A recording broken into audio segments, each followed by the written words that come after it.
مجند اللي طلع أو عليه دور التجنيد. اللي طلع الورقه دي عليه دور كبير جدا، وهو سبب تديله 40% من المشكله. اللي قال له هخلص لك ومالكش دعوه وسافر. اللي طلع الورقه دي في الوزاره تقصد؟ طبعا. اوكي. امال الورقه دي طلعت من اللي قال له ده بقى اللي هو في النادي؟ اللي قال له بقى تمام. ده في النادي، ده مسؤول في النادي اكيد، ما واحد موجود في المطار فاكيد مسؤول في النادي قال له سافر واحنا هنخلص لك. تمام. الكلام ده يشهد عليه ناس، انا ما حضرتش وقائع، بس بالعقل كده اي حد هيشغل دماغه. كان في مدير فني كابتن علي ماهر مسافر مع البعثه، كان في مدير كوره كابتن عبد الظاهر السقا موجود مع البعثه، صح؟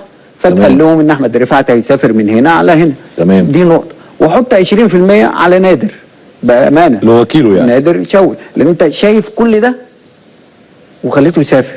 المفترض ان انت تنصحه. ما ينفعش يسافر، خلص اوراقك وسافر بورق خلص سليم مشكلتك ومش هيحصل حاجه في سنه او في عادي وعادي. ولعلمك هو لو اتجند في ميعاده، وياما لعيبه اتجندت وسافرت احترفت. احنا كلنا احنا هو انت ما احترفتش؟ جت علينا فتره رحت تركيا؟ انت كنت اتجندت جت ولا علينا كان فتره في المنتخب العسكري. احنا كنا منتخب مصر بيلعب منتخب عسكري، احنا كلنا كنا مجندين. كلهم مذنبون، وكيله والراجل اللي غرقه من ناديه، حتى هو نفسه يمشي قادر يحتار عدوك فيه. امريكا وحسني عبد ربه وعمرو زكي وعبد الحليم علي ووائل جمعه، احنا كنا فرقه. الحضري، محمد شوقي، احنا منتخب مصر. الحضري كان مجند معاكم؟ طبعا. ده الحضري كان معايا في الجيش. مجند من 95 من 94. فهي كان سنه كام الكلام ده؟ لا كان في بعض اللعيبه بيجي لها استدعاء، يجي وقت البطولات. قلت الحضري مجند من 94 ل 2008 مثلا. صحيح.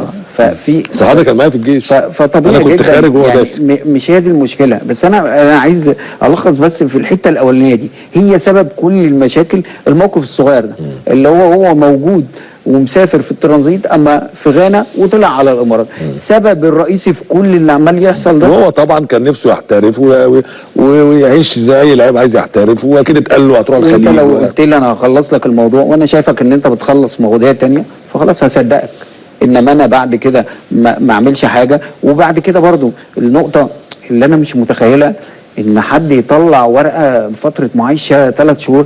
يا جماعه احنا بنهزر. احنا بنهزر وعمالين بس ايه، كل ما حد يتكلم. انا عندي اعتراض كبير جدا بامانه على المنظومه اللي احنا موجودين فيها دي. نو كومنت. رحم الله احمد رفعت.